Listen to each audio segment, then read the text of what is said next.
Halo, Hah? Ini apa? gelut, Apa rek? Siapa? Ya apa? Mas. Lagi nanti jawab. Apa lah? Apa? Maksud lagi nang ndi apa?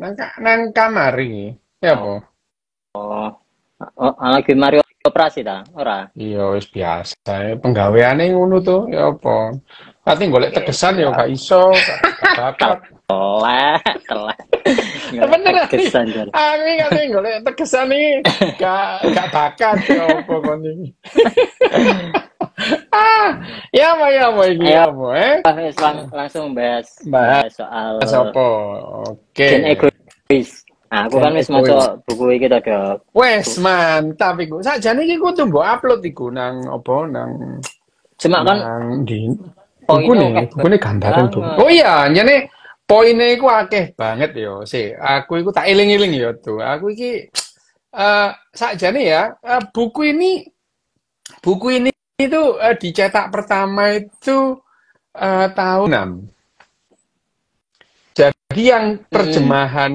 terjemahan apa namanya KPG itu, ini langsung dimulai apa tuh?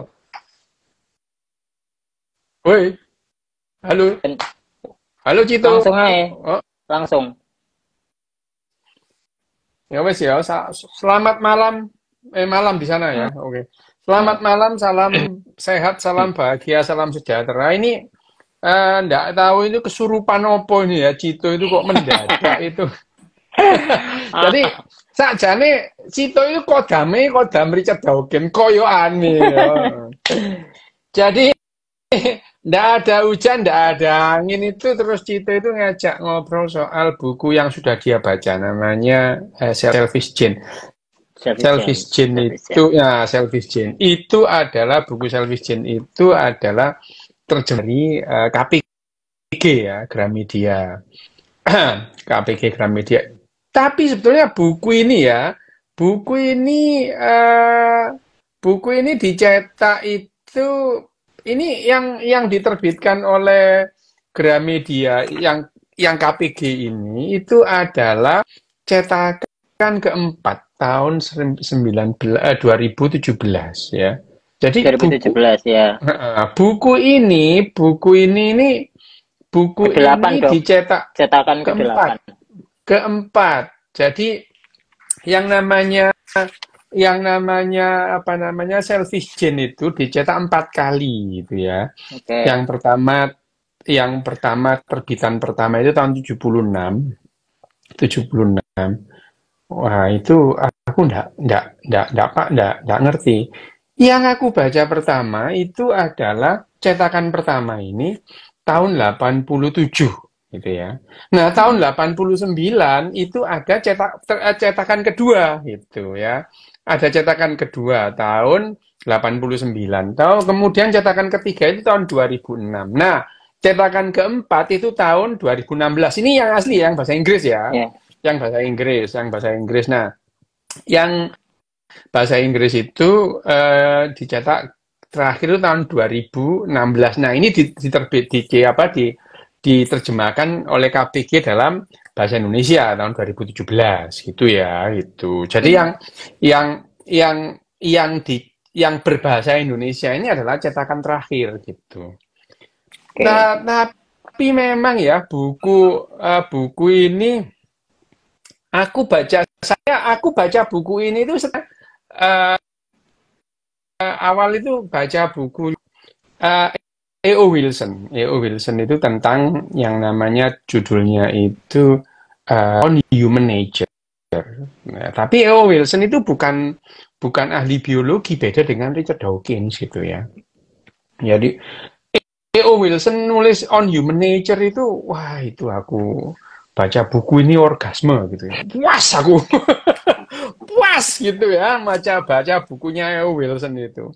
Tapi setelah baca bukunya Richard Dawkins yang Selfish Gene itu, aku tercengang gitu ya. Tercengang Hmm. ternyata bahasan-bahasan argumentasi seluler dalam hal ini malah subseluler DNA Ya. Hmm. yang waktu itu aku melongo ya, baca itu melongo, baca baca bukunya apa namanya bukunya Richard Dawkins yang ini tuh melongo aku. Ini kok ada ya? Ternyata sebetulnya itu ya pemahaman kita tentang gen itu pada umumnya ya. Karena memang eh, ya siapa namanya Richard Dawkins ini unik orangnya ya, unik.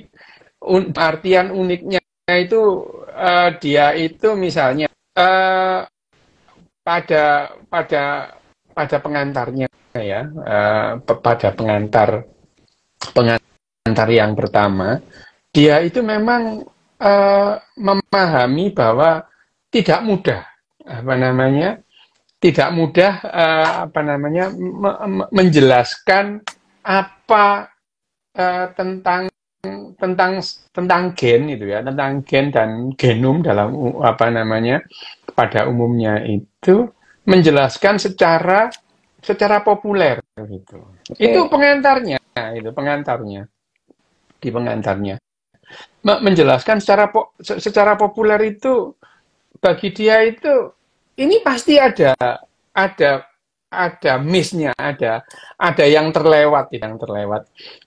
Entah itu terlewat itu dari ketidakmengertian, ya, dari ketidakmengertian, atau karena ya memang sulit menjelaskan hal-hal yang teknisnya itu rumit, itu terus kemudian disederhanakan gitu. Jadi Richard Dawkins itu memahami tantangannya. Yang pertama adalah orang awam membaca buku ini itu tantangan tersendiri, gitu ya. Tentu ada gap di situ antara pengetahuannya Richard Dawkins dengan sebagai zoolog ya. Dia itu memang ahli binatang gitu, ahli binatang ya, ahli binatang. Bahkan dia ahli dalam perilaku binatang. Yang kedua, gapnya itu. Yang kedua itu adalah uh, yang kalau yang membaca itu pakar loh, itu bagi dia itu tantangan tersendiri gitu. Iya, iya. Bagaimana seorang ahli genetika, gitu ya, ahli genetika, terus kemudian membaca buku populer gitu. Tentu, tentu, tentu uh, ada hal-hal yang akan dikoreksi. Pakar itu gitu. Kalau orang menjelaskan terus kemudian ada celah, dia itu akan mengkoreksi itu ya. Jadi Richard Dawkins juga merasa ini nanti banyak deh pakar-pakar yang berusaha atau mengkoreksi tulisannya ini ya. Ya, gayanya pakar itu kan gitu. Kan tidak semua begitu, gitu ya. Kan ada perkecualian lah. Ini meletek enggak sih Richard Dawkins kalau dia tahu gitu. Yang ketiga adalah mahasiswa yang mempelajari lah. Ini tantangan yang akan dihadapi bagaimana apa namanya bagaimana uh, menuliskan hal-hal rumit ke dalam bahasa populer gitu ya. Richard Dawkins tentu bukan yang pertama itu ya, Oke. menjelaskan hal-hal yang rumit dalam bahasa populer itu. Di zamannya itu juga ada Carl menulis Kosmos itu ya itu. Ya itu Carl Sagan menulis Kosmos. Tapi dalam hal ini Richard Dawkins menuliskan selfish gene ini ya meskipun ya tentu saja tidak semua bisa terjelaskan ya tentang gen, tapi bagaimana yang namanya genom dan gen itu dijelaskan secara populer oleh yang namanya Richard Dawkins gitu ya. Di awalnya dia kelihatan hati-hati. Oh ya, kelihatan hati-hati di awal. Ya. Di awal kelihatan hati-hati, tapi beberapa paragraf kemudian ya kelihatan galaknya dia itu memang. Iya, Memang iya, dia iya. itu galak gitu ya. Ya Richard Dawkins ini. Nah, misalnya ini dalam pengantar yang pertama dan dilanjutkan. Ini kan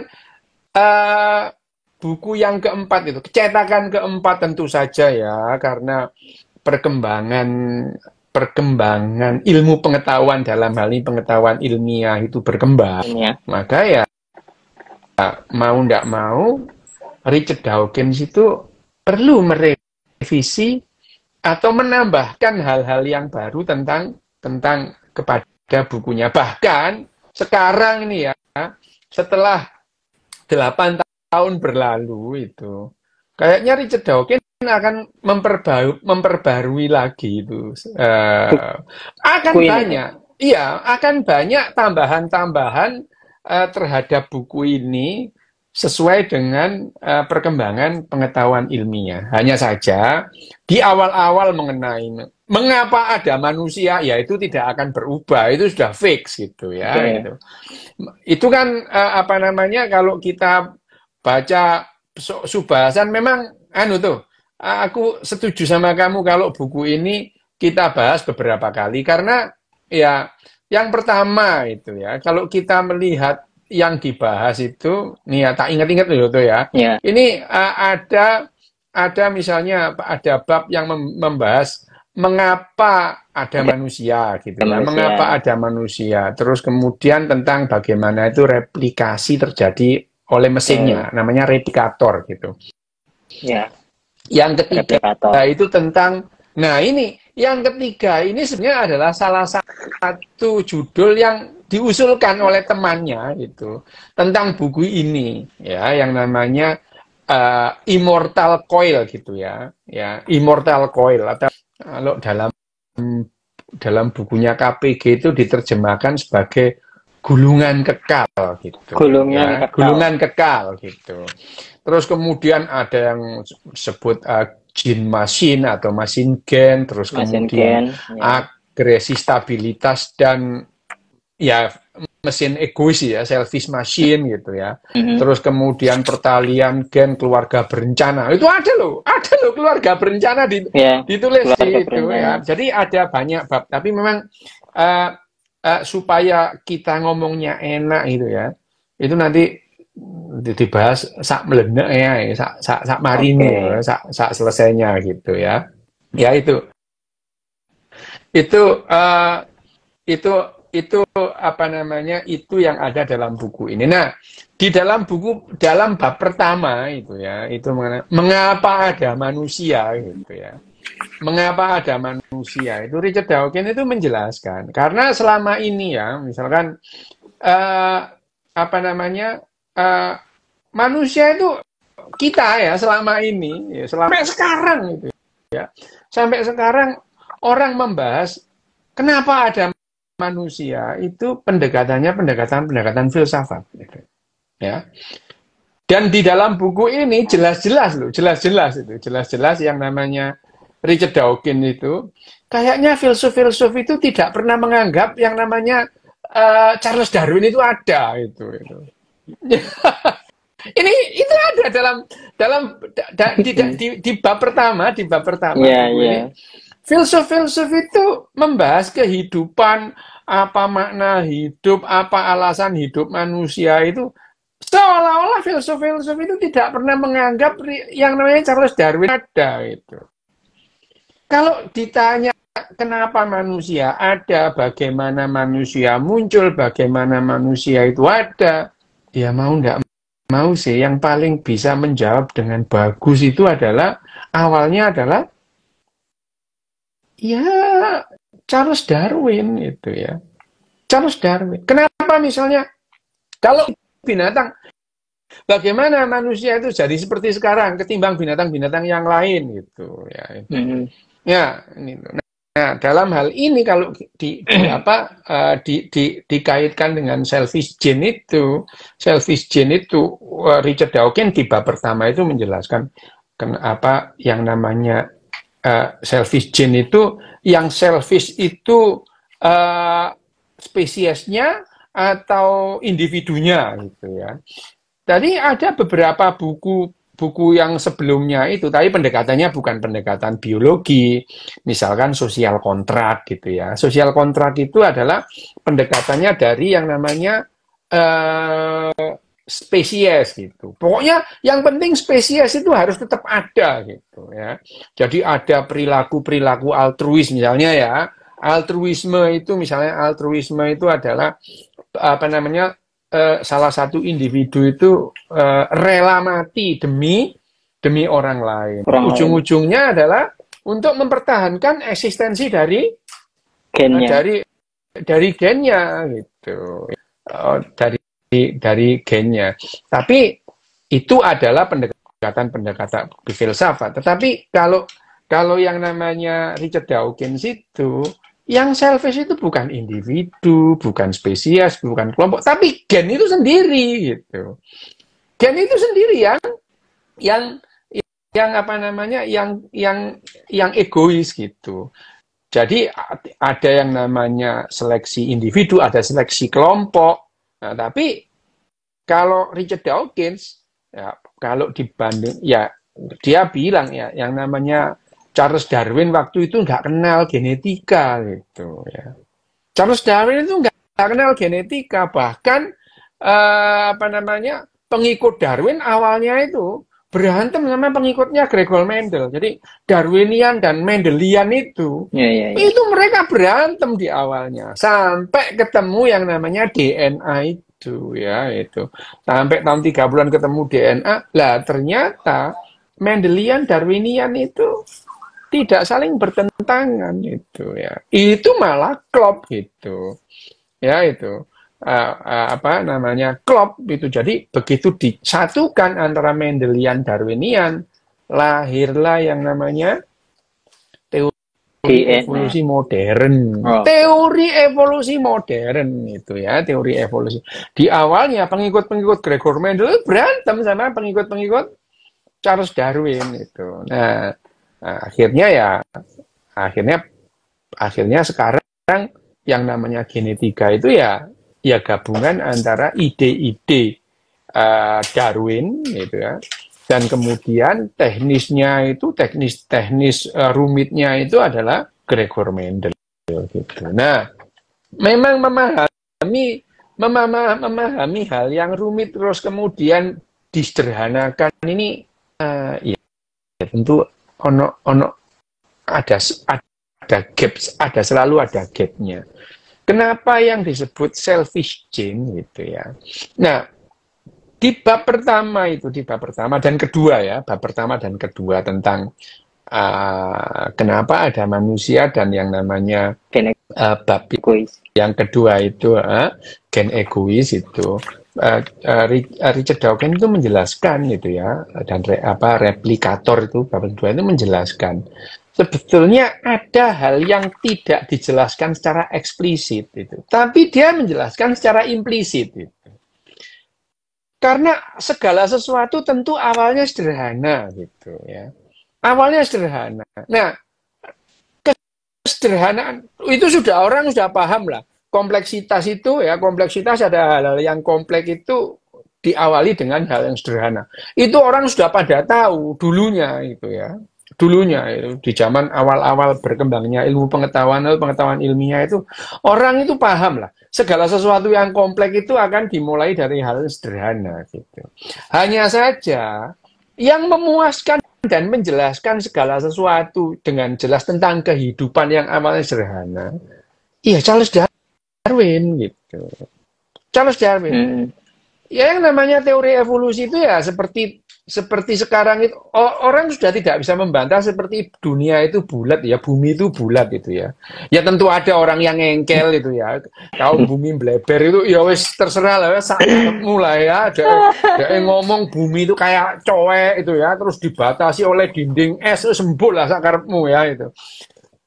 Tapi ya ilmu pengetahuan sekarang, ilmu pengetahuan ilmiah itu, pengetahuan ilmiah itu semua menerima yang namanya menerima bahwa semua itu paham bumi itu adalah bulat, dan bahkan segala sesuatu pengetahuan sekarang itu kecepatan pesawat lah, semuanya itu mengukur arahnya pesawat kemana yang paling dekat. Kalau dari misalkan dari Johannesburg mau ke India itu rutenya mana yang paling cepat itu melihat adalah karena bumi itu adalah bumi bulat. Misalnya dari New Zealand mau ke Afrika Selatan itu karena bumi bulat ya paling cepat lewat kutub itu ya.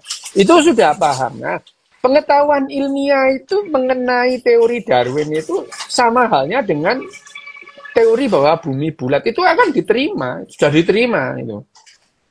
Kalau ada yang nggak paham, ya nggak apa-apa itu. Nggak semua kamu harus paham dan tidak semua harus paham kamu, ya itu.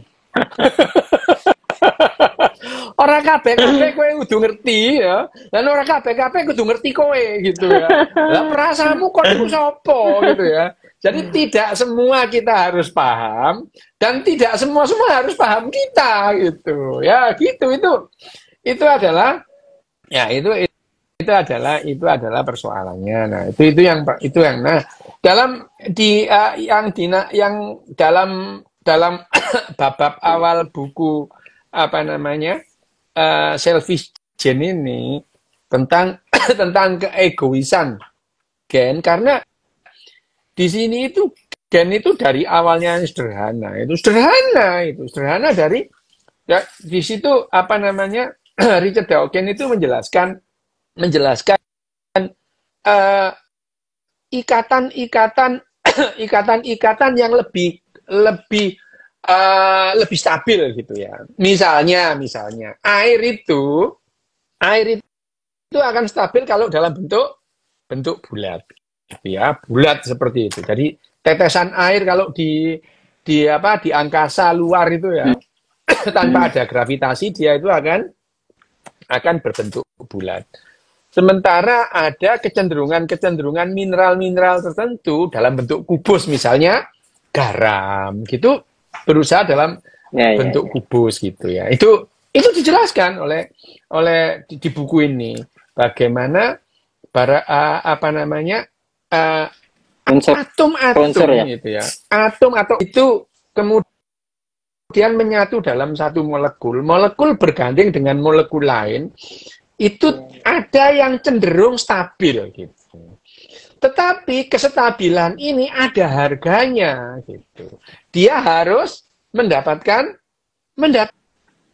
energi dari luar gitu, ya. Jadi sudah jelas bahwa yang namanya molekul-molekul yang stabil, untuk menjadi molekul yang stabil, dia harus menerima energi dari luar. Sehingga kalau molekul itu dia pecah, dia akan mengeluarkan energi. Jadi, nah itu yang disebut tadi itu. Jadi, sistem yang terbuka akan memungkinkan sistem itu lebih stabil kalau dia bisa menerima energi. Kalau sistem tertutup, dia tidak bisa menerima energi dari luar, sehingga entropi itu tidak bisa diturunkan. Nah, ini yang dijelaskan secara implisit ya. Dijelaskan secara implisit oleh Richard Dawkins di bab-bab awal gitu ya. Tentang yang namanya kenapa ada manusia dan kemudian replikasi. Nah, kenapa ada manusia? Manusia ya tidak di awal jelaskan Richard Dawkins sebagai zoolog gitu ya. Dia manusia itu ya tidak lebih dominan ketimbang kecoa atau suketeki gitu ya. Enggak itu ya. Ya kebetulan aja ada gitu ya. Secara kebetulan. Loh kok kebetulan? Iya kebetulan itu. Bagaimana mungkin segala sesuatu yang acak itu terus kemudian kebetulan? Memang tuh kalau kamu sekarang itu misalkan judi togel sampai sekarang gitu ya. Kamu menang kaya raya dari togel itu sulit itu. Tetapi kalau kamu masang tiap minggu masang togel selama 6 miliar tahun, ya ada kemungkinan kamu bisa kaya raya itu ya. Jadi kita itu seringkali melihat itu rentang waktunya itu pendek itu. Padahal yang namanya kehidupan itu muncul setelah 4 miliar tahun lebih, 3 miliar tahun lebih bumi ini ada itu ya. Itu seperti kemungkinan papan catur itu enggak, Dok? Iya, betul itu ya. Lalu uncalno keropiak gitu ya. Ya, nggak mungkin lah papan catur tuh misalnya terus kemudian noto dewe gitu. Ya kan? Itu tidak. Nah, sama dengan kamu membuat misalkan kamu ngumpulin karbon dengan jumlah yang sama, hidrogen dengan jumlah yang sama, nitrogen dengan kamu kopiok nggak mau, ya kemungkinan kecil itu akan jadi yang namanya protein itu ya. Hanya saja ini setelah yang namanya molekul-molekul awal itu, molekul-molekul awal yang menjadi yang namanya protein itu, asam amino itu. Terus kemudian itu dia menjadi purin dan pirimidin, dalam hal ini itu adalah DNA itu. Itu 3 miliar tahun itu. 3 miliar tahun itu suwe wem. Apa? Ya itu. 3 miliar tahun itu lama itu. Jadi 3 miliar tahun pertama itu ada yang namanya primordial soup itu ya. Primordial soup itu. Jadi dari mana primordial soup itu? Primordial soup itu. Nah, sekarang di bukunya Richard Dawkins ini juga disebutkan kita tidak tahu gitu ya. Tidak tahu sebelumnya itu bumi itu seperti apa waktu itu. Tapi kemungkinan besar yang paling memungkinkan adalah ada air, ada CO2, ada NH4 ya. Ya, itu. Nah, kalau kemudian itu ya barang bahan-bahan itu terus kemudian NH4 ya, CH4, NH3, amonia itu ya, terus kemudian mendapatkan petir dan sinar kosmis itu. Dalam hal ini adalah sistem terbuka yang mendapatkan energi dari luar, akan mungkin lah terbentuk sebuah molekul yang namanya asam amino itu. Sudah dibuktikan oleh Lazarus Pansalanzani dan Francisco Redi gitu ya itu. Sudah dibuktikan itu bahwa keempat gas ini kalau dikasih aliran listrik yang gede ya, seperti voltase dari petir ya atau badai petir zaman purba itu akan menghasilkan ikatan senyawa-senyawa pra kehidupan gitu yang namanya asam amino itu. Tapi asam amino ini banyak itu ya. Di lautan, makanya yang namanya primordial soup, makanya bumi itu dipenuhi oleh yang namanya primordial soup, sup purba itu. Isinya apa? Tadi itu protein asam pembentuk protein tadi asam amino berlimpah ya. Berlimpah itu di seluruh lautan. Di seluruh lautan itu berlimpah yang namanya primordial soup. Dan di sekian banyak primordial soup itu setelah 3 miliar tahun itu ya. Setelah 3 miliar tahun. 3 miliar tahun itu suwe itu. Kan ngitungnya lambemu sampai jedir lah. Siji, loro, terus. Itu kan gak usah lah ya. Kamu menghitung 1, 2, sampai 3 miliar. Itu jet lambemu itu.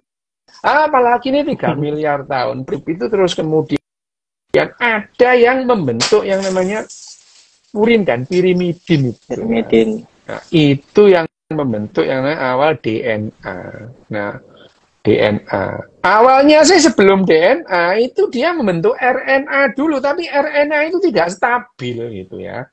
Sampai akhirnya terbentuklah DNA. DNA itu lebih stabil gitu ya. DNA itu lebih stabil. Nah, setelah terjadi DNA, nah DNA ini terus kemudian dia membuat mesin yang namanya replikator gitu. Ya. Replikator itu awalnya sederhana. Di buku ini dijelaskan bagaimana replikator itu terjadi. Sederhana itu. Yang pertama ada misalnya nih ada molekul yang cenderung berpasangan dengan molekul yang lain gitu ya. Begitu dia nemu dia lepas ya. Nemu lepas lagi sehingga bentuknya itu ada semacam citaannya gitu ya, itu ada citaannya atau ada molekul yang lebih dulu terus kemudian dia itu seperti negatif film gitu ya. Nah, kemudian ketemu jadi positif ya kayak abstrak foto gitu. Ya. Kayak abstrak foto gitu. Itu yang itu loh, ada yang tanya penemu DNA sopo Watson and Crick gitu loh ya, itu googling apa gampang itu ya itu. Ini aku cuma menjelaskan. Nah, itu adalah replikator. Nah, setelah yang namanya mesin replikator itu berlimpah, ya wes lah ya, maka yang namanya molekul-molekul awal yang namanya apa tadi, asam amino tadi itu segera dibentuk banyak dari DNA dan itu adalah awal dari kehidupan. Nah, itu kemudian lahirnya yang apa 3,7 miliar tahun yang lalu itu terus kemudian adalah yang namanya awal kehidupan. Pertama nenek moyang kita itu dari DNA yang kemudian satu yang jadi nenek moyang kita bersama yang namanya the last universal common ancestor atau LUCA itu ya. Itu adalah awal kehidupan dan di situ itu adalah lingkaran-lingkaran atau kumparan-kumparan yang disebut double helix DNA tadi itu yang sampai sekarang itu melimpah itu ya. Jadi dari satu luka itu sekarang menjadi banyak kehidupan ya. Terus kemudian sekitar 350.000 tahun yang lalu gitu ya. 350.000 tahun yang lalu ada salah satu salah satu Homo erectus yang terus kemudian berpencar menjadi Homo sapien gitu ya. Muncullah Homo sapien kira-kira itu sebelum bakteri kalau luka itu ya prabakteri. Luka itu belum bakteri tapi prabakteri ya. The last universal common ancestor itu ya. Itu memang itu sel pertama ya gitu. Belum seperti bakteri gitu. Nah, itulah yang disebut awal-awal dari kehidupan itu. Itu dijelaskan di buku ini. Hanya saja di buku ini memang buku ini terlalu tipis ya kalau menjelaskan hal ikhwal tentang yang namanya gen gitu. Hanya saja buku ini dengan jelas. Nanti kita bahas berikutnya ya tuh ya. Karena ada misalnya sampai ini kan aku hanya membahas mengenai kenapa manusia itu ada, terus kemudian replikator, terus kemudian gulungan yang kekal itu ya, coil kekal, immortal coil, terus sama mesin gen tadi. Ini yang yang aku bahas. Nah, ini sebetulnya bukunya Richard Dawkins yang ini menginspirasi beberapa orang untuk menulis gitu, menjelaskan lebih spesifik gitu. Ya. Salah satunya dia bukan ahli biologi, namanya Matt Ridley itu. Matt Ridley itu menulis yang namanya genom gitu ya. Genom itu. Ada lagi yang namanya John J. Avise itu tahun 2006 itu menulis yang namanya Genetic God. Tuhan genetis gitu. Tapi yang dibahas ya tidak jauh dari pembahasan Richard Dawkins. Hanya lebih spesifik. Misalnya John J. Avise ya. John J. Avise mengatakan yang namanya Tuhan genetik itu. Tuhan genetik itu ada dalam. Jadi gen kita itu maha kuasa itu. Ya itu. Itu maha kuasa itu. Gen kita itu maha kuasa. Masai kita mau ngapain aja itu ada di dalam bukunya Genetic God-nya John J. Avise tahun 2006. Nah,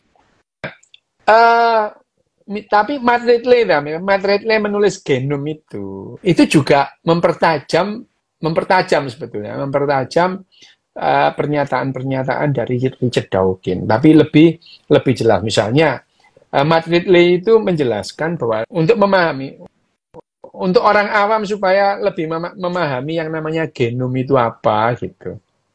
Yang namanya genom itu pada manusia itu adalah buku gitu ya. Buku.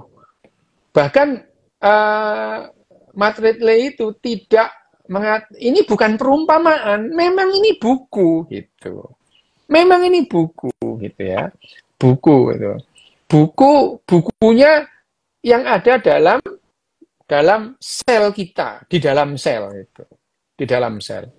sebagian besar ada di intinya itu.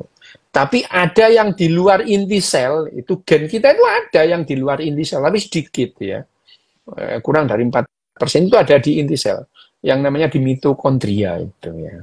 Sedikit sekali itu. Yang banyak ada di dalam inti sel. Nah, buku ini ya, buku kita yang namanya genom ini berisi apa? Berisi tentang sejarah gitu ya. Nenek moyang kita itu 250 juta tahun yang lalu itu bentuknya seperti apa. Itu ada dalam kromosom kita nomor 1. Jadi yang namanya buku kita itu, buku genom itu, buku genom manusia itu terdiri dari 23 juz. Ya, 23 bab gitu ya. 23 bab yang namanya kromosom gitu ya. Jadi kromosom itu adalah juz dalam kitab genom itu ya. Kitab genom terdiri dari 23 juz yang namanya kromosom gitu ya. Setiap juz itu terdiri dari ribuan cerita gitu. Cerita memang gitu. Yang namanya gen. Loh, gen ini cerita gitu. Jadi gen itu narasi, bisa dibaca. Cuman bacanya kadang-kadang harus dari kanan, kadang-kadang harus dari kiri gitu ya itu. Tapi memang dibaca itu ya. 23 bab yang berisi ribuan cerita setiap babnya itu. Kalau di total manusia itu memiliki 124.000 lebih gen itu ya. Gen itu, cerita itu. Nah, cerita atau narasi ini disusun oleh alinea gitu. Alinea yang namanya ekson dan intron gitu. Intron. Ekson itu adalah cerita bermakna gitu. Intronnya itu adalah iklan. Loh, iklan itu penting tuh iklan itu. Kok nek ndelok bal-balan gak ono iklane gak mlaku ya ngono. Iya. Ndelok bal-balan kamu nonton film TV swasta gak ono iklane ya gak mlaku gitu ya. Elon Musk mau membuat SpaceX nggak ada iklan ya nggak bisa. Jadi iklan dalam hal ini gen yang berupa iklan ini penting gitu ya. Penting itu ya. Itu akson dan intron itu berupa alinea. Memang betul-betul alinea. Ini bukan perumpamaan loh, ini alinea gitu ya. Dan alinea ini disusun oleh kata. Jadi yang namanya alinea itu kan mesti ada kata gitu ya. Kata itu. Nama kodon gitu. Namanya kodon itu. Nah, kodon kehidupan ini disusun setiap kodon, setiap kata itu disusun oleh 3 huruf itu. Dari huruf yang tersedia A, T, G, C itu ya. Ini. Nah, A, T, G, C itu yang namanya bahasa ya, itu 4 bahasa itu. 4 bahasa Purin tadi itu. Nah, ini yang disebut kehidupan. Nah, di dalam tulisannya Matt Ridley itu kalau seandainya satu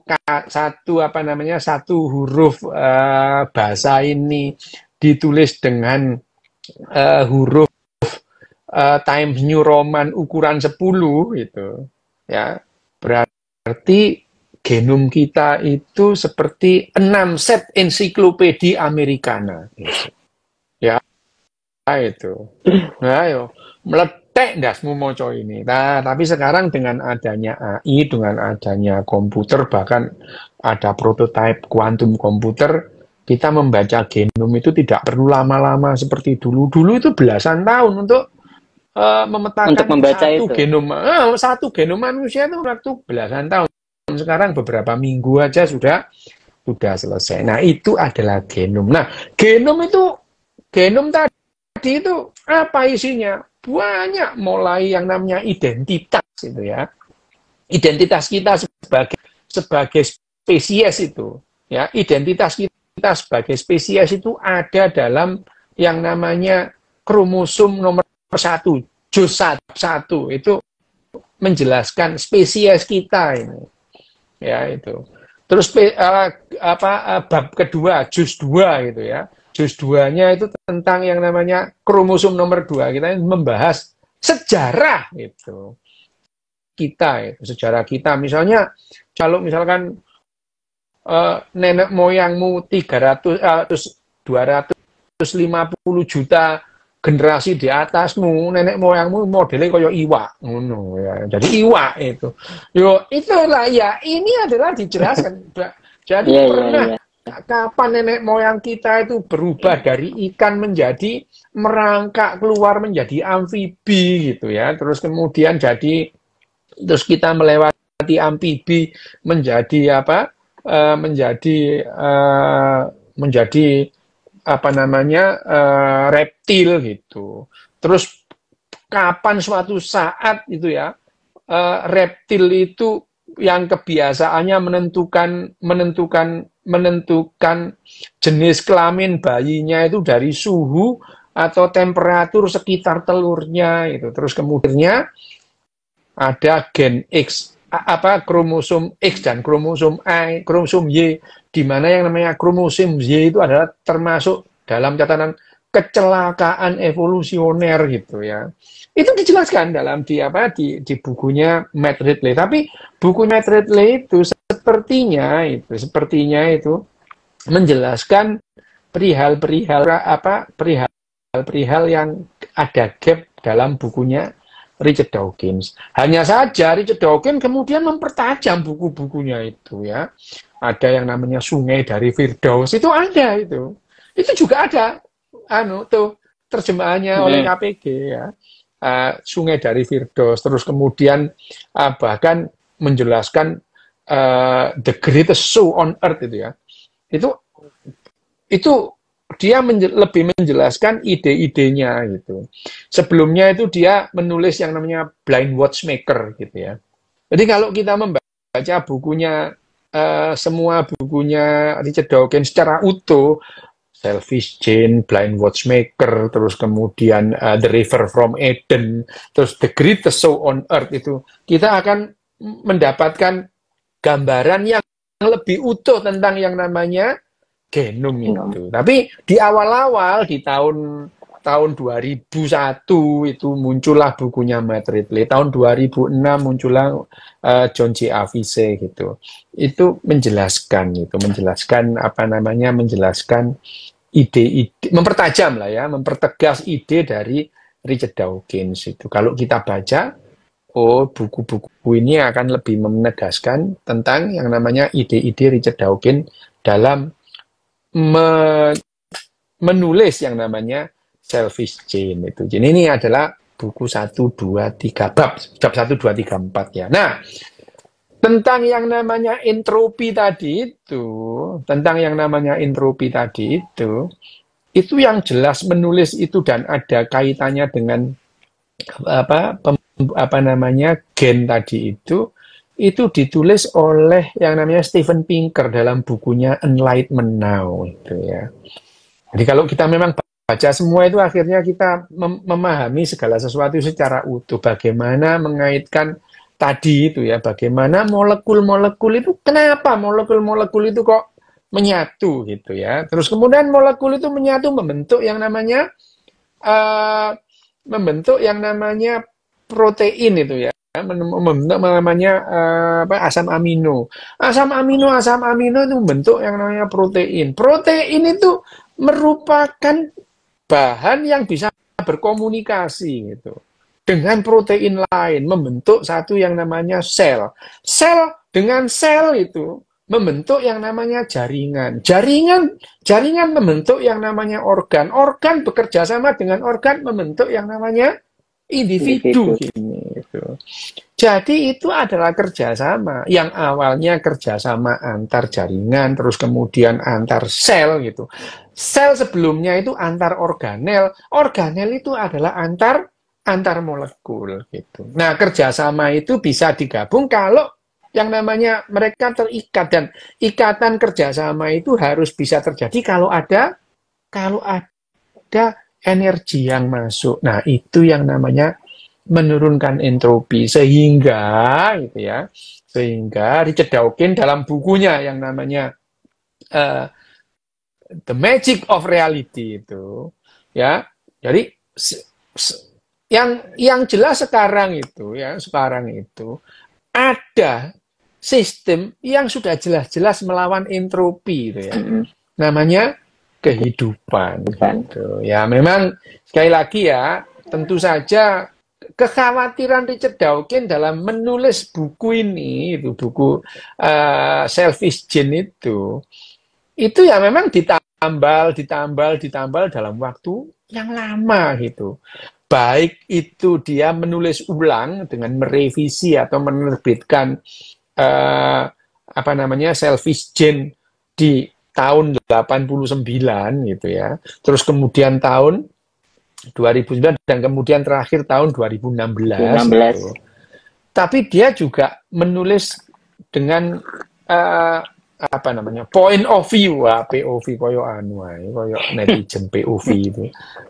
Kayak POV itu yang lain itu bagaimana dia menjelaskan dari berbagai macam sisi supaya penjelasan secara populer itu lebih gamblang gitu ya. Tapi ya sekali lagi yang namanya pengetahuan ilmiah itu ya akan lebih baik kalau kita itu melihat dari segala macam sudut, termasuk misalnya sudut fisika gitu ya gitu. Nah, fisika, bagaimana biologi dipahami secara fisika gitu. Itu oleh ahli fisika gitu.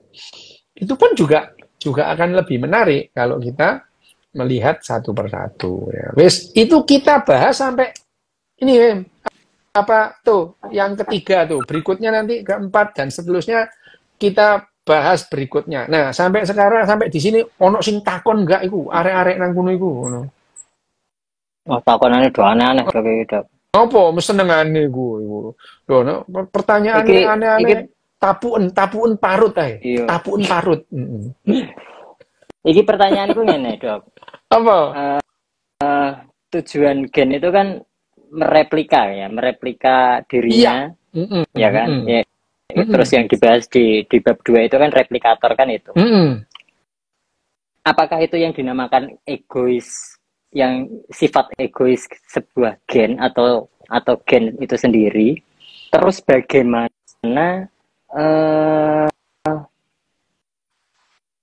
sejauh yang saya baca ini justru malah sifat-sifat egoisnya itu tidak ditunjukkan di sini dong, di buku ini, tapi justru malah altruisnya yang lebih banyak dibahas. Ya, gini loh, yang disebutkan egois dalam hari ini tuh gennya yang egois. Oke, gennya. Untuk mereplika, untuk mereplika itu. Jadi misalnya, yang namanya gennya itu egois itu ya, egois. Bahkan altruisme itu muncul pada individu gitu ya. Misalnya individu yang altruis itu, misalnya digambarkan di situ adalah perilaku beberapa burung gitu ya. Perilaku beberapa burung yang untuk melindungi atau memperbesar kemungkinan anak-anaknya itu hidup itu. Kalau ada pemangsa yang datang, dia itu pura-pura lumpuh, setengah lumpuh gitu. Jadi digambarkan di situ oleh Richard Dawkins itu ada ada jenis burung kalau kemudian dia itu ada pemangsa yang mendekati sarangnya, burung itu lompat keluar dari sarang, terus kemudian pura-pura lumpuh gitu. Sayapnya disengkleh-sengkleh, terus jalan nyeret gitu. Nah, predatornya itu mengejar dia supaya menjauhi sarangnya. Supaya menjauhi anak-anaknya. Menjauhi anak-anaknya. Ini adalah perilaku altruis gitu. Oke. Ya, bagi burung itu gitu. Tapi yang diuntungkan siapa? Ya gen gitu. Gen. Oh, gennya. Ya, ngerti. Yang diuntungkan adalah gennya. Nah, gen dalam hal ini, gen itu karena gen itu maha kuasa gitu ya. Gen ini yang membuat burung punya perilaku seperti itu. Ya, jadi gen itu, keegoisan gen itu, dia itu melit atau mengarahkan perilaku burung. Kenapa burung yang seperti ini? karena perilaku burung yang seperti ini akan diturunkan. Gitu. Apa? Kalau burungnya itu tidak seperti ini, anaknya akan dimakan. Dan sifatnya terputus di situ. Gitu. Tapi kalau berarti kepura-puraan berarti itu. Ya memang pura-pura gitu. Wah, memang dia pura-pura. Burung ini adalah pura-pura lumpuh gitu ya. Untuk melindungi anaknya. Loh, tapi pura-pura lumpuh dalam seperti ini, loh dia bisa benar-benar dimakan mangsanya loh gitu ya. Jadi resikonya itu ya. Nah, induk burung ini memperbesar resiko keselamatannya demi melindungi individu lain itu ya. Tetapi sifat-sifat seperti ini itu diarahkan oleh gen itu. Gen itu nggak peduli, emaknya mati ya lah, pokoknya anaknya wis urip gitu ya itu. Karena yang namanya dalam manusia semuanya binatang kehidupan itu cuma kendaraan bagi gen itu. Jadi sudah terbukti 3,7 miliar tahun itu gen ini kekal. Gitu. Gen itu kekal gitu ya. Begitu orang tua itu punya anak, udah gen itu tidak peduli orang tuanya mati apa enggak, pokoknya dia udah lompat aja gitu ya. Jadi begitu generasi terus kemudian gen itu melompat, ya sudah itu selesai sudah. Tugasnya individu itu selesai. Bahkan yang namanya ini contohnya kenapa yang namanya gen itu egois banget itu ya. Salah satu gen itu egois. Bagaimana yang namanya cewek itu bentuknya itu bagus itu supaya menarik cowok gitu. Cowok juga demikian, bentuknya melihat bagaimana simetrisnya cowok itu akan menarik perempuan-perempuan, cewek-cewek, simetrisnya, karena itu menandakan kesehatan gitu. Jadi cewek akan memilih cowok-cowok yang sehat. Cowok juga akan menilai cewek-cewek yang sehat. Sing awake gitar ngono ya. Wah, gitu ya, gitu. Ya kan itu. Ya. Ya, kecantikan itu melambangkan adalah kesehatan gitu ya. Tapi begitu hamil dan begitu melahirkan. Jadi gen itu pada awalnya sangat serius memelihara kecakapan cowok dan kecantikan cewek itu. Supaya mereka mau melakukan perkawinan, melakukan reproduksi. Padahal reproduksi itu dua-duanya itu rugi gitu ya. Rugi secara energi, rugi gitu. Dia bayangin aja ada parasit yang masuk dalam tubuh perempuan gitu ya. Loh itu adalah semua itu didrive oleh yang namanya gen gitu ya. Bagaimana gen itu menjaga kecantikan dan kecakapan cowok supaya mereka itu bisa mau melakukan reproduksi. Padahal reproduksi itu adalah merugikan induknya harus ngasih makan, jagalah gitu ya. Menjaga itu memerlukan energi. Nah, begitu yang namanya induknya itu melahirkan, sudah mempunyai anak gitu, melompat itu gen itu seolah sudah kehilangan gairah untuk mempertahankan kecantikan cewek itu loh. Melotrok, gak karuan itu gak peduli lah gen itu ya. Gen itu gak peduli itu ya. Tapi ya manusia sekarang itu manusia adalah satu-satunya untuk pertama kali dalam sejarah kehidupan ada individu yang bisa berontak terhadap gen yang maha kuasa. Namanya manusia gitu ya.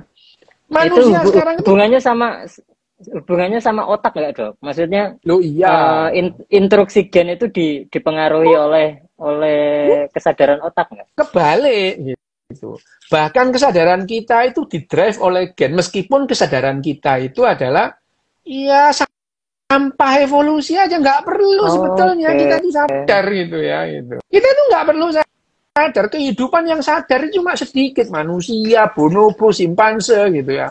Cacing nggak sadar, bakteri nggak sadar, nanas juga nggak sadar, tapi mereka itu yang namanya sapi juga nggak sadar. Mereka bekerja sama membuat yang namanya kehidupan itu makin banyak di muka bumi. Memang betul bumi ini mengalami yang namanya 5 kali kepunahan massal. Ini kepunahan massal ke-6 sekarang ya. 5 kali kepunahan massal. Tapi meskipun terjadi 5 kali kepunahan massal, laju kepunahan masih kalah cepat dengan laju spesiasi. Jadi jumlah spesies itu makin lama makin banyak meskipun banyak yang punah. Nah, yang menunjukkan bahwa gen kita itu egois, kamu punah-punah. Wes aku punya kendaraan baru gitu. Ya. Jadi kita punya misalkan kendaraan baru, kita itu satu spesies punah, muncul spesies yang lain. Bagaimana yang namanya keegoisan gen itu tidak memperdulikan kesejahteraan. Dia nggak peduli kesejahteraan gitu ya. Dia tidak memperdulikan. Kalaupun gen itu seolah-olah mempertahankan kesejahteraanmu itu dia punya maksud. Kalau kamu sudah punya anak, wes aku nggak peduli, terus kamu mati olah gitu ya. Mati aja kamu. Aku sudah mempunyai replikasi yang turun ke keturunan. Nah, itu adalah ide kenapa yang namanya gen itu egois. Tapi di bab ini Richard Dawkins itu menjelaskan dengan gamblang gitu ya, dengan gamblang bagaimana yang namanya manusia itu ada. Kok bisa kita itu bereproduksi itu? Reproduksi itu adalah kecanggihan berikutnya daripada replikasi itu. Replikasi kemudian reproduksi gitu ya. Itu adalah bagaimana yang namanya selfish gene ini atau gen yang egois itu membuat kehidupan sampai beragam gitu. Tapi ini memang aku sengaja sampai di sini aja karena bab berikutnya itu lebih menarik. Kita bahas berikutnya. Yes. Oke. Jadi aku ngecek wis lho. Ana pertanyaan mana enggak? Kurang 3 menit iki sih ana yo.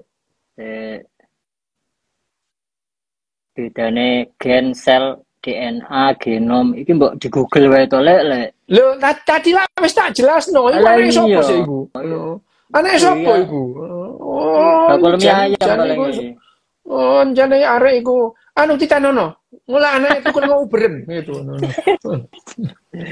Sing bisa di Google ae lek.